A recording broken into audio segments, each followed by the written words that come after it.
This is the Thoughts from a Page podcast, which is a member of the Evergreen Podcasts Network. My name is Cindy Burnett, and each episode I interview authors about their latest works and others in the book world about their jobs, what those jobs entail, and the books that they love. For more book recommendations, check out my earlier episodes and my website, thoughtsfromapage.com, and follow me on Facebook and Instagram at Thoughts From A Page. I recently posted 2 interesting bonus episodes to my Patreon account. First, for my indie bookstore series, I interviewed Alana Haley at Schuler Books in Grand Rapids, Michigan, about her store, how it went viral on TikTok, its place in the community, and the fact that the store is also an indie publisher. For my Bookstagrammer series, I chatted with Deb Coco of Lone Star Words and Kathy Starnes of @KStarnes about their accounts, the process of writing reviews, and then we followed it up with a deep dive into Southern literature. Thanks to the fabulous people that have joined my Patreon group as page turners. I am thrilled to chat books with you and greatly appreciate the support. If you have not yet and want to learn more, the link is in the show notes.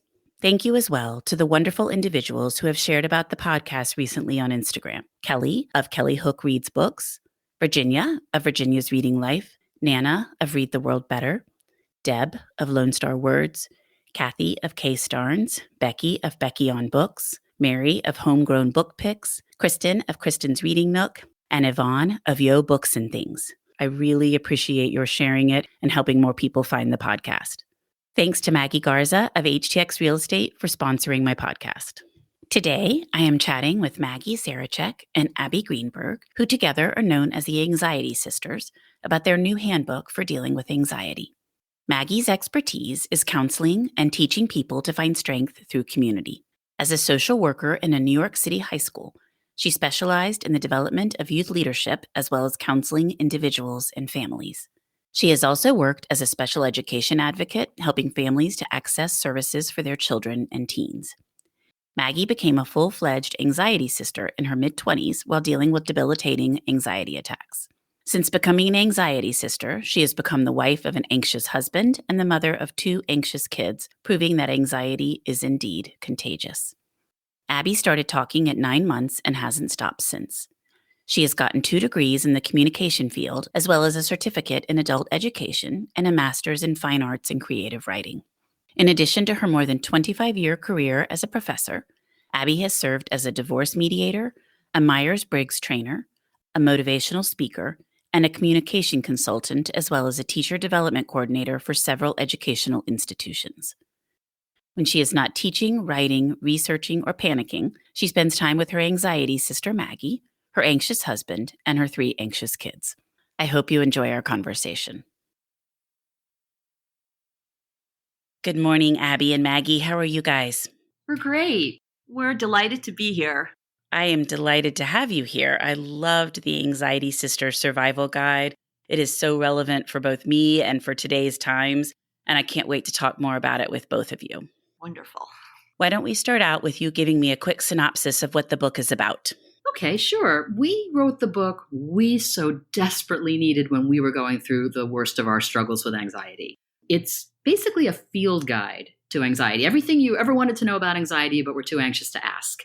And it's meant to be sort of like a handbook where, it's portable, you can take it with you anywhere. And it's a very, very comprehensive research-based book about not only the origins of anxiety and the neuroscience behind anxiety, but then also an arsenal of strategies and techniques of how to manage it. Obviously, there's a lot of books on the market about anxiety and mental health issues, but there's a few things that make ours a little different. I think first is that despite the fact that in our professional lives, we're researchers and counselors and educators and, we have all the graduate degrees, we really come to this book as sufferers. And we wrote this book from the sufferer's perspective because we really felt that that's what we needed. We needed to feel like we weren't alone in the struggle and that there was hope for some healing from the struggle. And so Mags and I really wanted to write a very hopeful book. And we felt that the best way to do that was to be very honest and talk about our own struggles. So, we tried to stay away from any scary clinical jargon. We like to rename things. For instance, we like to call anxiety spinning because we feel like it's a really apt metaphor. And also a lot of people have said to us, and we agree that sometimes the word anxiety is anxiety provoking. And, we try to be really conversational and use our senses of humor. as well as our expertise. So that's the first thing that's different. And the next thing is that we have 10 years of interviews with sufferers. And so we were able to infuse the book with more than 200 stories from the trenches. And again, it helps you feel not alone and maybe recognize some of your own anxiety story in the stories of the people around the world that we were fortunate enough to speak with. I love that you described the book as a field guide, because that's exactly how I viewed it as I was reading it. You could really dive in at any portion of the book and read about something that's relevant to what's happening right then for you. I started from the beginning and read it all the way through, but I've gone back several times and picked out different sections when there was something in particular I wanted to refer to. Oh, we love that. That's what we were hoping. Yeah, an anxiety sister I was talking to the other day said to me that no matter what type of anxiety one has, or, what level of anxiety one is experiencing, that, she felt like she could just go to the book and get a little tidbit that would be helpful for her that day. So that was a big compliment. I agree with that completely. And the other thing that you pointed out that I think is so important is that you both suffer from anxiety. So you're reading a book written by people who know exactly what anxiety feels like.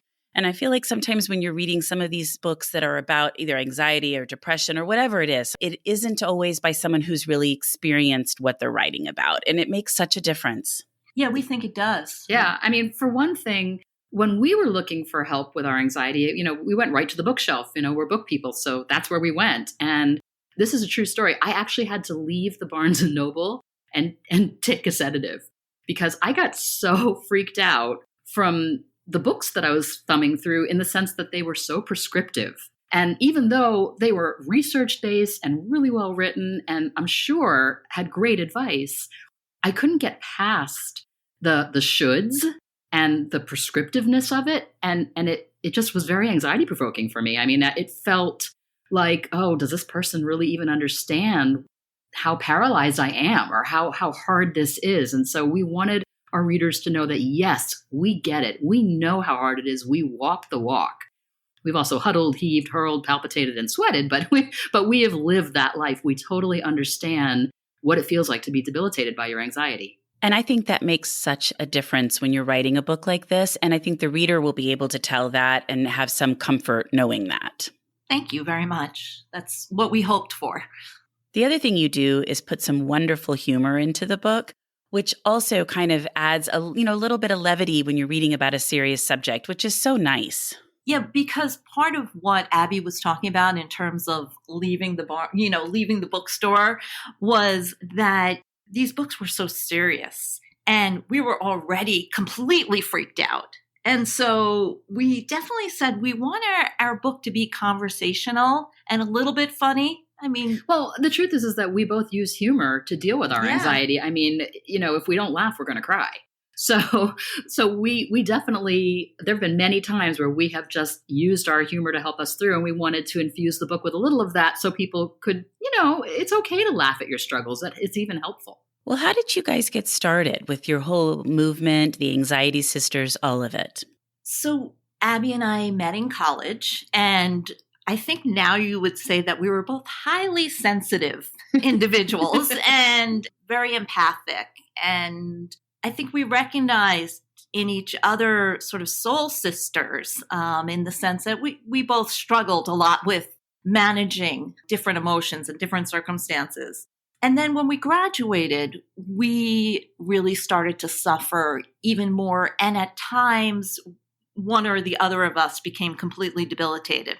And so we just knew we wanted to feel better. And we would go anywhere, do anything, pay any amount of money to anyone that offered a glimmer of hope for us. So we always say we had this decade of the IS, where we went to the nutritionist, the acupuncturist, the gastroenterologist, the past life regressionist, whomever would take our money, basically. We were going just looking to feel better, even if we didn't really fully understand what was wrong or have the vocabulary to describe what we were going through. And what we realized at the end of that was that what helped us the most was our relationship with each other, our friendship. Because in each other, we found unconditional support. We found that we weren't judgmental, that we gave each other really practical advice and help. So that was the thing that was the most healing for us after all these trials and errors. And then, as Abbe said, we both ended up sort of being able to progress a little bit in our careers. And I became a social worker, got my master's in social work and became a school counselor. And Abbe became a professor of communications. And then we were able to take that work expertise and experience and look at the literature around anxiety and mental health and translate it into even more concrete and practical terms so that we could benefit from it particularly and other people could benefit from it. And then there was this fateful bus ride that, Abbe, you tell that story because you're better at the bus story than I am.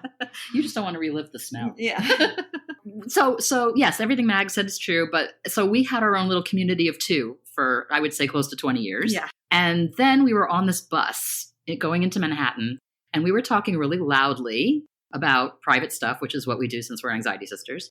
And so we were chatting about medication and side effects. And all of a sudden, the woman in the seat in front of us turned around and said, "Oh, I'm on that medicine also. What do you do about that side effect?" And literally within 20 minutes, every woman on the bus was part of this conversation. And when we got off the bus, I said to Mags, "Can you believe how eager and willing these strangers were to talk to other strangers about such intimate things like their anxiety and their medication?" And Mag said, "Well, yeah, because it's so lonely and isolating to be, to have anxiety, and people they're dying to talk about it and have people to help them navigate it." And she just sort of announced to all of Manhattan, "We're anxiety sisters." And it stuck. And that was when we decided to go ahead and try to take our group bigger. And so we went from 2 of us, and now that was in 2010, and now we have over 200,000. That's just amazing. 200,000 is a very large number. Mm-hmm. Yeah. There's a lot of anxiety out there, Yes. There's a lot of anxiety while there's a lot of discussion of it and there's different places to get help, I think that what our community really has, why we started it, is because we wanted a place that was going to be very non-judgmental. And as Abbe said before, not prescriptive, not more shoulds on your to-do list that many of us anxiety sisters can't get done. So we try to give very practical help, but not telling you what you should be doing. Well, and I think anxiety is one of those things that if you haven't dealt with it or with someone else who really suffers from anxiety, people don't always understand exactly what's going on and that it truly is a brain disorder and that whoever is struggling can't help it. And I think there's a lot of just get over that or just, push through or buck up or whatever the advice is going to be, not really understanding that it's not nearly that simple. Well, that's the reason that we included some basic neuroscience in the book, because we really, for us, we blamed ourselves for a long time for our anxiety disorders. And we felt very much like we had failed, that we couldn't do things right. We were flaky. We were unreliable. I mean, we really beat ourselves up about our anxiety disorders. And then when we learned the neuroscience and we realized that, wow, anxiety is something that can show up on an MRI. It's something you can see in your brain. It's a real physical disorder, even though people call it a mental disorder. But it really is physical in that it's in your brain. You just can't see it. And when we realized that, we said, oh my goodness, we have to share this with people. We have to help people understand it's not their fault. And so that's really why we included some basic neuroscience with some really good cartoons from our illustrator from across the pond. And we really want people to not feel that shame that we felt, because there is no shame in having anxiety or any other disorder. Absolutely. But I think the difference is for a physical disorder, like if my leg is broken, it's in a cast, people see it, they understand. But with a brain disorder, it's not visible to others, at least not immediately. And there can be many causes for it and many different ways to cure it. So it's just so much more complicated and I think not always apparent. That's true. That's absolutely true.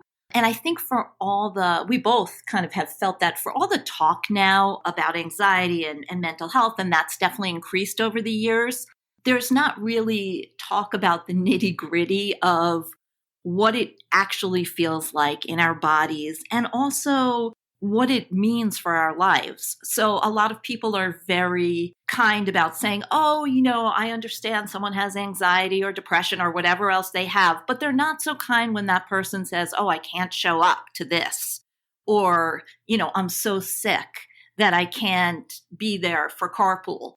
So it's like people on one hand are talking about it more, but on the other hand are not too happy with some of the consequences of it. Whereas like you said, if you had a broken leg and you said, oh, I can't go running today, or I need to take the elevator, no one flinches. Someone has a broken leg. Help them. They bring you a casserole. Yes. Exactly. No, I think that's exactly right. Or you say, I can't drive carpool because my leg's in a cast. So, I think it is definitely one of those things that educating people really helps. And so that's why I think not only is your book wonderful for those who are struggling with anxiety, but it also would be very helpful for those that have a relative or a close friend or whomever it is that is struggling with anxiety, for them to understand better what exactly is happening. Absolutely. That's part of the reason we wrote the book. Yes, we're hoping that, that our anxiety sufferers can give that book to people in their lives and say, here, this might open a window of understanding for you. I agree with that. And I think it will go a long way toward helping people. So you all started with a blog, and that was how you got going. And then what happened from there? Podcast. Which I just recently listened to. I listened to the episode with Claire Bidwell Smith about anxiety, the missing stage of grief. And I just really thought it was a wonderful episode. I really enjoyed both your podcast and everything that she had to say about grief and anxiety. She is a treasure. And if any of your listeners don't know her, you should read her stuff. She wrote a phenomenal memoir called Inheritance. Yeah. It was fantastic. And also, Anxiety is the Missing Stage of Grief. She's a grief counselor, and she's just an amazing person. We feel really lucky to know her. Or you can listen to her on the Spin Cycle with the Anxiety Sisters. Definitely do that, because I thought it was great. Yeah, she really sort of brought a lot of her expertise in this area. And it was like a very moving conversation for us, too. Yes. So we decided podcasting would be, we were both completely technologically illiterate. So we figured, let's pick the hardest thing to do for people who barely can turn their computer on and see what we can do with this. So we've been podcasting since 2017. We do one episode a month, roughly. And we're getting better at it. And we also started doing workshops and retreats pre-pandemic. Right. Obviously, that's been a little bit more sparse since the pandemic. Miss that yes, so much. We miss that because that's really one of our favorite things to do is to do workshops for people, or we've even had a retreat or two that have been really powerful. And so we're looking forward to getting back to that too. Yes, we just found out we have a live date in November. We're so excited. Oh, that's wonderful. So when you do a workshop, what does that look like? Well, it depends on how long it is and the people that we're doing it for. But really what we try to do in our workshop is talk a little bit about that whole idea that Abbe was talking about before, which is how this is a brain disorder. And then we try to give some practical tips, like what can you do right now, today, at this moment to manage your anxiety? That's usually how it looks, because usually we don't have the same amount of time as in a retreat. Right. And what we promise people when they walk into the workshop is that you're going to feel better when you leave. We promise. You're not going to be cured. Can't do that. But we can make you feel better because we can demystify the experience of anxiety so that you understand that you're not at fault. We can give you some ways to get the people in your life to be on board and help you out a little better. And we can give you a few practical techniques you can try on for size and see if they work for you. And the response has been great. And we just love connecting with people individually. It's so great. You talk in your book about how important human connection is to helping with anxiety. Yes. Yeah. Yeah. Connection, we're social animals, right? We're designed, we are hardwired to connect with one another. That's why we have these things called mirror neurons, which are basically nerve cells that respond to other people. And that's all they do. So, we are set up to connect with other human beings. And you can see your mirror neurons in action. If you smile at someone, they'll smile back. Sometimes they won't even mean to, and they'll smile back. But that's, the mirror neurons at work. So, we really believe that connecting with other humans And it doesn't have to just be humans. It could be animals and nature, but connecting should be part of your treatment plan if you are an anxiety sufferer on some level. And the good news is it doesn't have to be an intimate connection. We're not suggesting that you have to have, a very best friend that you talk to 5 times a day. It can be simple things like waving to, the Amazon delivery guy, or, having a quick conversation with the person who's pouring your coffee at Starbucks. I mean, it's these small interactions that go a really long way.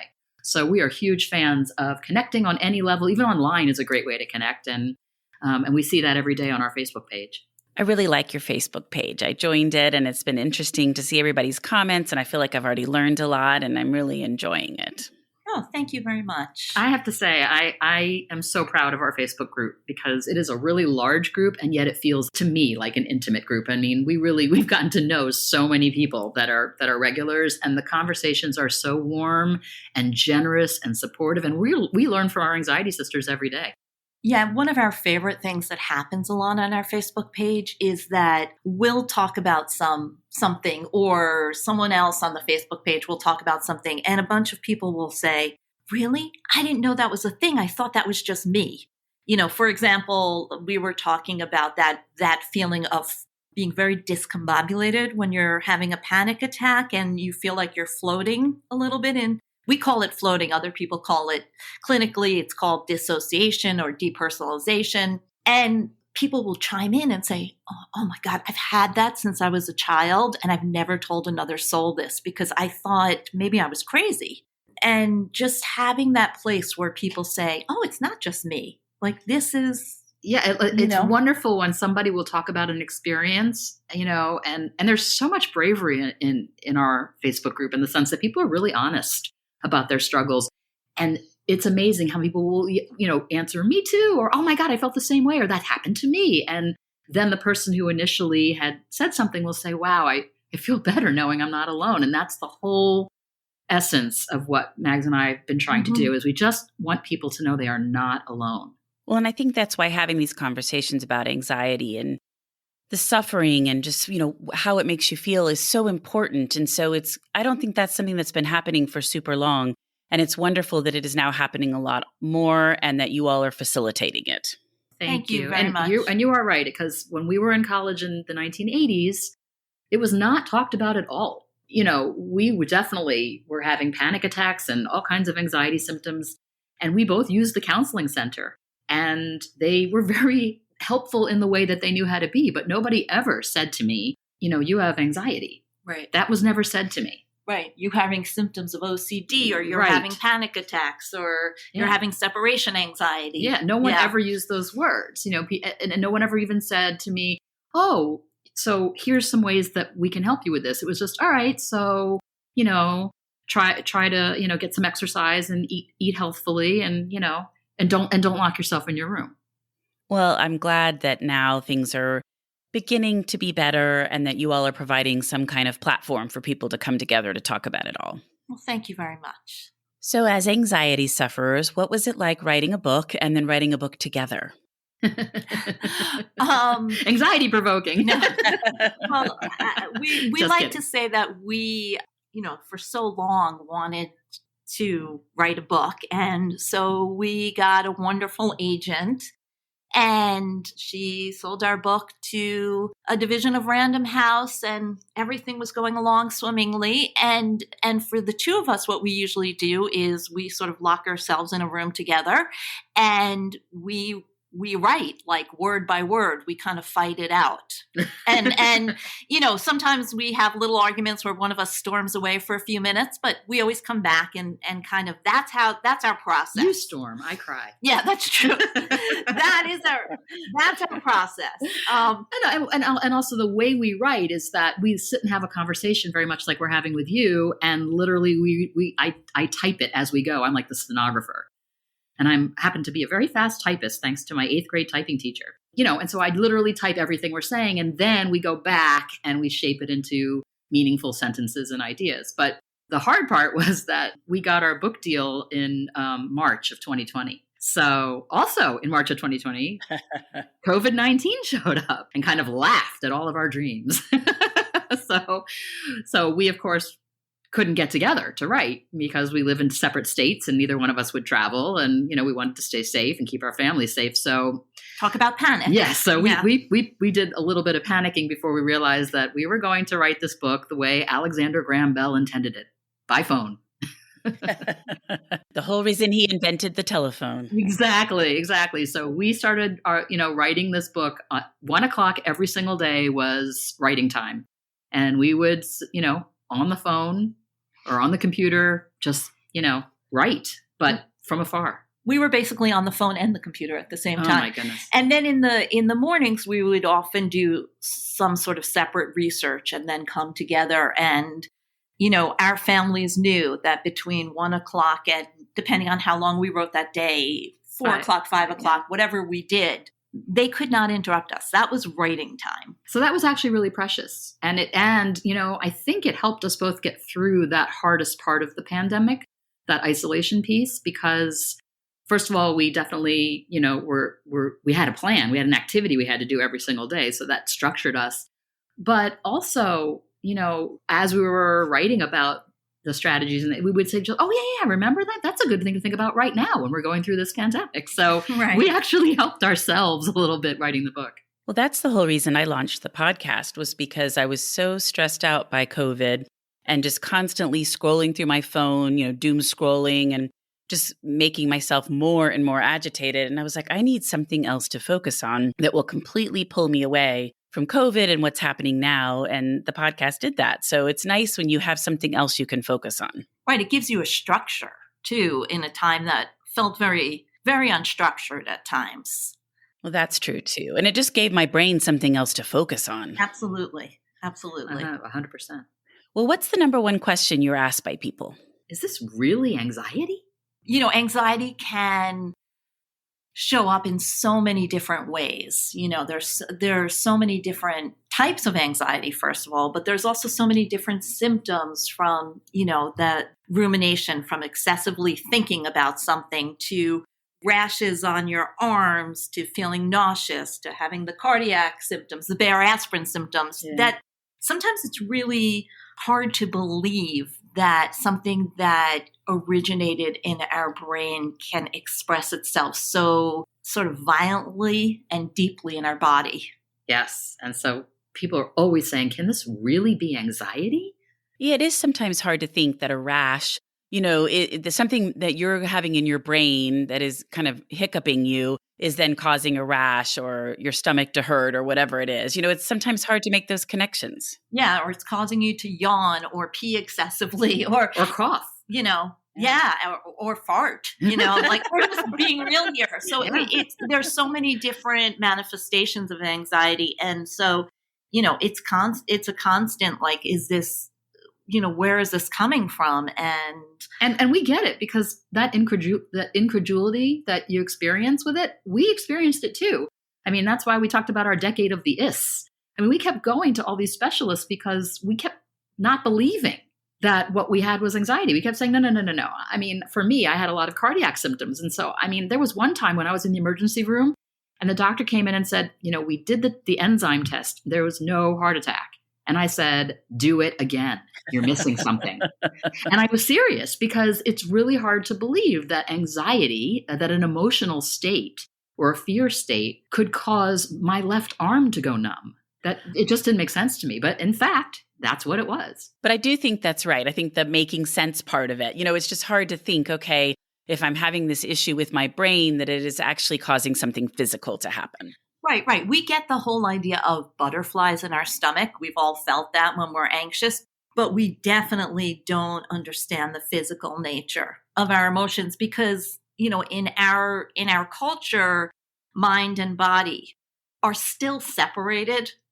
Even though we've gotten better about that, we still can't conceive of them as sort of one and the same. Right. That's why they say mind-body connection. And Mags and I say all the time in our workshops and in our book, it's not really a mind-body connection. They're the same thing.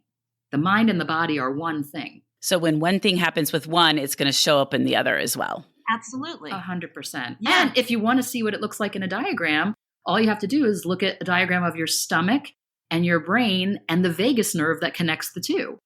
because all of that feedback that goes back and forth between your stomach and your head, that's where we get our anxious stomachs and where we, get all those symptoms. It's because our bodies are connecting, our brain and our stomachs are connected. And we know that most of our serotonin, which is that chemical, the feel-good chemical that a lot of SSRIs, a lot of things like Prozac and Zoloft are trying to target, that most of that is actually in our stomach. 95% of it. Really? Yes. Yeah.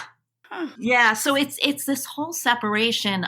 We actually had a really interesting man on our podcast, Dr. Robert Smith, who's a professor, and he was talking about, that this separation happened, in the Dark Ages or Middle Ages, when it was like the church said, okay, medicine was just starting. And they said, doctors, you can have the body, but we have the soul.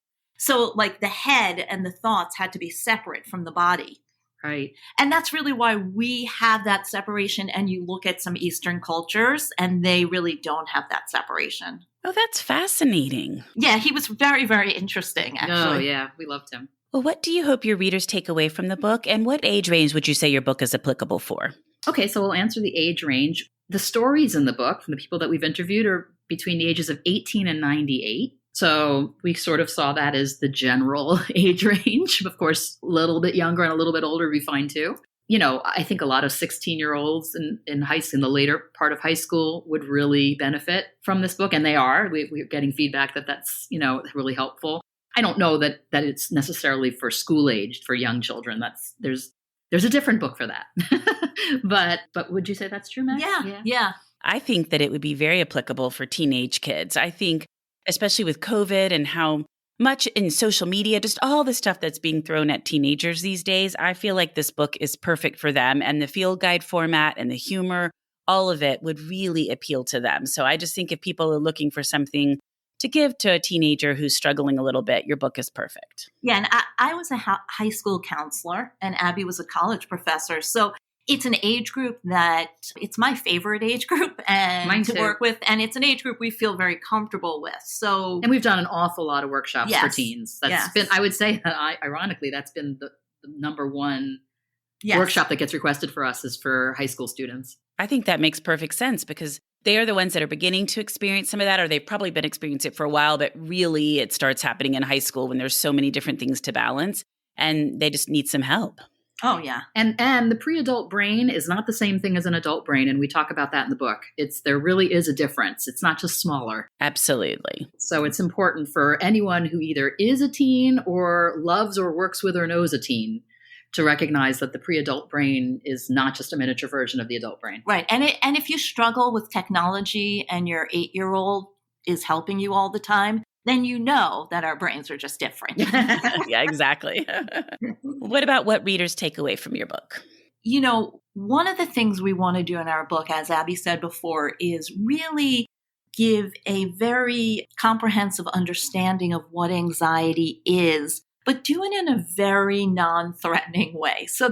And the whole idea of that is like for people to learn that there's no blame here, there's no shame here. We believe that you can live happily with anxiety because, Mags and I do. For most people, you can't eliminate your anxiety disorder from your life. What you can do is learn how to live well with it, manage it, just as you would another condition, any kind of other health condition. But I think we want people to also know that they are not alone.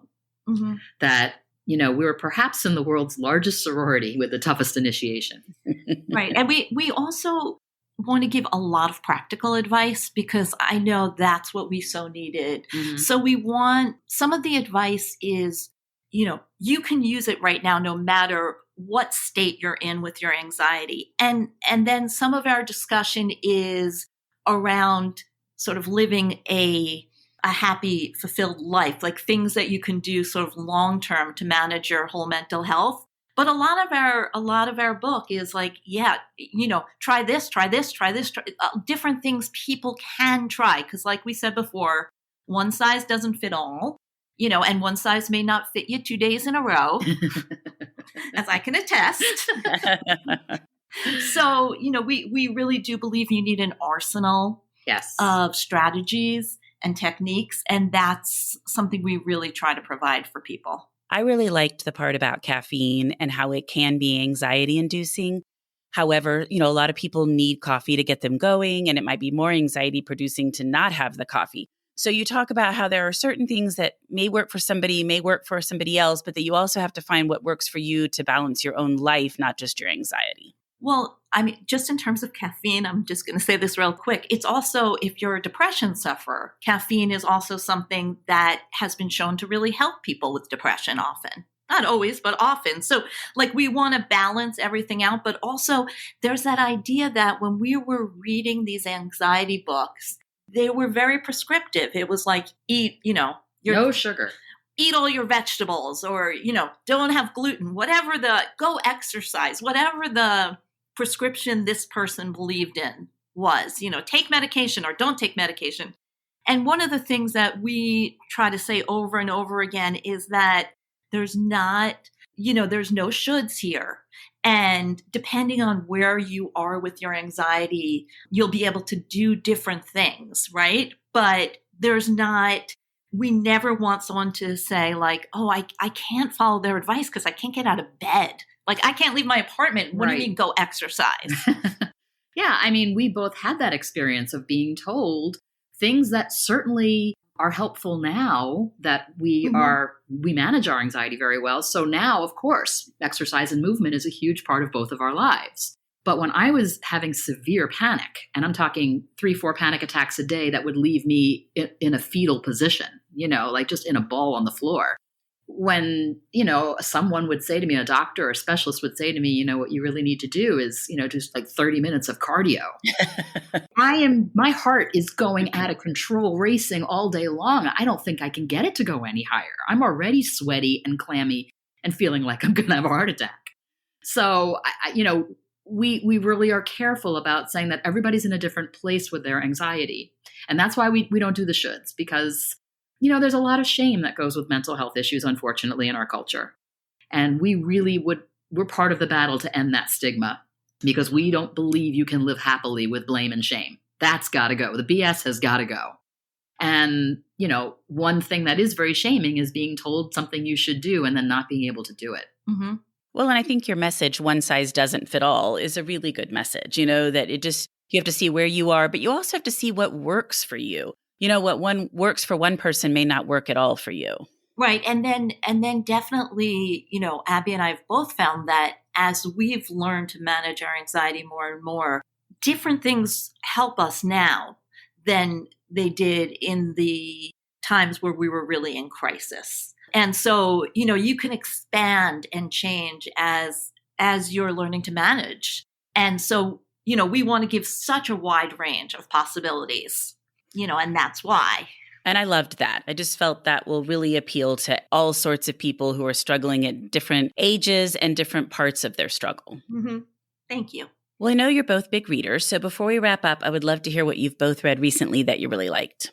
Oh gosh, I read so much. So let me think. Okay, so in terms of fiction, I just finished The Guncle. Oh, I loved so much. I thought it was I know I love these gems. I consider that book a gem because, the author writes with such a humorous tone. And yet I found that story to be so poignant and so powerful and such a real life lesson about connection and about all of us. And so I admire that so. And another book that's like that was Frederick Bachman's Anxious People. On the surface, it looked very lighthearted. It had a lot of humor in it. But it really fundamentally addressed the human condition. And the best literature does that and makes us feel part of something bigger than ourselves. So those, I would say, my 2 fiction favorites. And then I read a very difficult book called Notes from a Silencing. And now the author's name is escaping me. Oh, Lacy. I'll have to look it up. I so apologize to that author. It was a beautifully written book about a really, really hard subject. She was sexually assaulted when she was in high school. And she writes about it so candidly. And it's a book that could be very triggering for some people, but I have to say, such an important read. Well, and again, much like your book, probably really useful for people that have experienced the same things she did. Absolutely. Mm-hmm. Absolutely. And her writing. Oh my goodness. I envy the writing. Well, and I love all of these human connection books. That's kind of one of my favorite groups or types of books to read, where, there are people who maybe haven't in recent times had the connections they would like to have, and they come together for whatever reason, and it completely impacts or transforms their lives. I love those stories. And I'll tell you, for me, when I'm feeling really alone or lonely, there's nothing like a good character that makes me feel connected. I mean, that character, the Guncle, Patrick, he's my friend. He really is. He's my friend. From that story, he is my friend. I recognize so much of myself in him and so much of humanity in him. And it was so connecting, really, truly. Have you read his previous book, The Editor? No, but that is next on my list. Oh, good. I love that book so much. It's about a guy who writes a book and he shows up to meet his editor, and it's Jackie Kennedy Onassis. And it's just such a wonderful story. Okay, that's awesome. On my list. This is Maggie, and I have been following this author, Nathan Englander, during the pandemic. He wrote what we talk about when we talk about Anne Frank, which is a book of short stories. He wrote Dinner at the Center of the World. And it's one of these books where his writing is so brilliant, but often I'm laughing out loud, but it's also incredibly moving. So he has both of those covered, and I'm just kind of trying to read everything that he's written, which isn't, he's young. It's not a huge amount of books, but I've just been following him. And then the other thing that I realized that helps me tremendously is reading poetry. And I'm not someone who sits down and reads the whole poetry book, but reading poems sort of one by one. Abbe and I talk a lot in our book, The Anxiety Sister Survival Guide, about this idea that wonder and sort of looking at the world with the sense of wonder is really helpful in our long-term mental health. And poetry, like a good poem, like I've put up Good Bones by Maggie Smith on Anxiety Sisters on our Facebook page quite a lot, or I put up Mary Oliver poems. There's a man named Yeshua November that I've been reading a lot of. My friend Lynn Shapiro from Hoboken is a brilliant poet. And I feel like reading a really good poem is just, it fills me with connection and wonder. And so that's why sometimes you will even find, once in a while, I put up a poem on Facebook because I want to reach out to the other people that will experience it the same way I do. Oh, I love that. Do you ever read Billy Collins? Oh, sure. I love Billy Collins. He's one of my favorites. Oh, yeah. Oh, my God. He's brilliant. And Amanda Gorman right now has been very successful, and her poems are stunning. They are. And my daughter loves Amanda Lovelace. I don't know. Oh, yeah. I know who that is, too. So I love poetry, too. And I think it's nice because you can just sit down, flip open a book, read whatever the particular poem is, and, then it gives you so many things to think about. And I love the poems that sort of reframe and speak to our modern experience or the experience of nature sometimes, in a really, it's such a beautiful and astonishing framework sometimes. And from a writer's perspective, I just admire anyone who can create such vivid imagery in so few words. I find the hardest thing to do as a writer is to revise and edit. I remember the day our editor told us we had to take 10,000 words out of the book. Yes. That was a lot of crying on my end. Because I just find it's, isn't it Mark Twain who said, I apologize for the length of this, but I didn't have time to make it shorter. Mm-hmm. and I just admire how much a poet can express in so few words. Oh, yeah. It's incredible to me as a writer. That always brings to mind Robert Frost for me. He's probably my all-time favorite and obviously incredibly popular. But I went through a period where I would listen to him because there's all these recordings of him reading his poems, which I just loved. And when my kids were young, they would listen to them at bedtime and we would talk through them, or we'd listen to them in the car. And he just has such an amazing way with words and imagery where, like fire and ice and birches. And you can literally see what he's talking about. And just when he's reading it himself, even, it just, I don't know, there's nothing better. Yeah, and I can hear him singing miles to go before exactly. That is so nice on the internet that you can go to like the Poetry Foundation and they have a lot of authors reading their poems. And poetry is a lot, for a lot of people, poetry is stuck like sort of how they read it in high school, and sometimes that wasn't so satisfying. But there's such a wide range of poetry that I really encourage people to kind of give it another look. And like anxiety strategies, one size doesn't fit all. So, what might be really amazing for one person may not be as appealing to someone else, or what resonates with you may not resonate with me. But it's just, there's so much out there that we encourage people to give it a shot. Well, and I think it's the Poetry Foundation, but there's one group that will send you a poem a day. And I did that for a long time because it was kind of gave me a way to do exactly what you were just describing, Abby, like get a sense for what appealed to me and what didn't appeal to me as much. And so as the poems came in, I could say, okay, this is written by whoever it was, and I really liked this one, or this one didn't appeal to me as much. And I really thought that was a great way to sort of dip a toe into poetry. Yeah, I'm fairly sure that is the Poetry Foundation. You can sign up on email to get the poem of the day. And I liked that a lot. Yeah. Can I just make one plug for audiobooks too? Absolutely. I have to say, I am a big consumer of audiobooks, but I only will listen to the ones that are read by the author. Just because I love to hear. I mean, to me, there is nothing more poetic and incredible than listening to Toni Morrison read Beloved. Right. I mean, I listen to that every single year. It's my favorite book of all time. And she is my hero of heroes. I just worship the water she walked on. And her voice, listening to her read her work, which is already so powerful to begin with, I can't even tell you. It's so moving.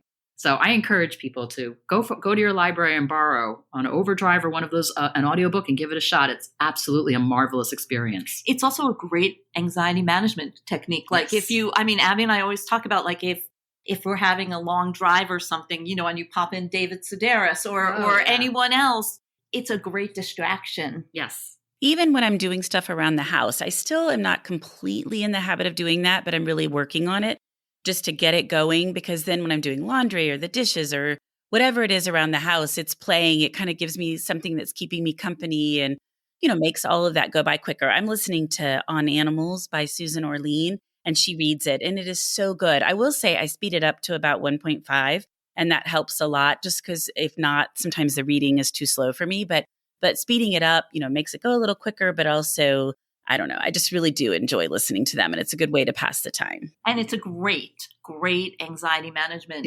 strategy, especially, for those people that have trouble driving. Yeah, well, people write us about car panic, and we always say, you got to pop in one of either very soothing music or a light audiobook. That's going to help a lot. Oh, that's good to know. Well, I could talk to you guys all day, but I don't have time for that. But I so appreciate Abby and Maggie that you both came on the Thoughts from a Page podcast and chatted with me. Oh, This was so much fun. We loved being here. Yeah, we just, because we're book people, we get so much out of your podcast. Yes. And we love listening to it. Well, and I'm happy to have found your podcast, and I'm going to now go back and listen to all the earlier episodes that I haven't listened to yet. Thank you very much. Thank you. We appreciate that.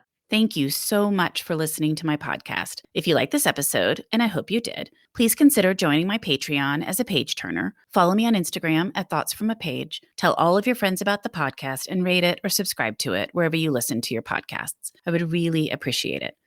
The book discussed today can be purchased at the Conversations from a Page bookshop storefront, and the link is in the show notes. Thanks to Maggie Garza for sponsoring this episode, and I hope you'll tune in next time.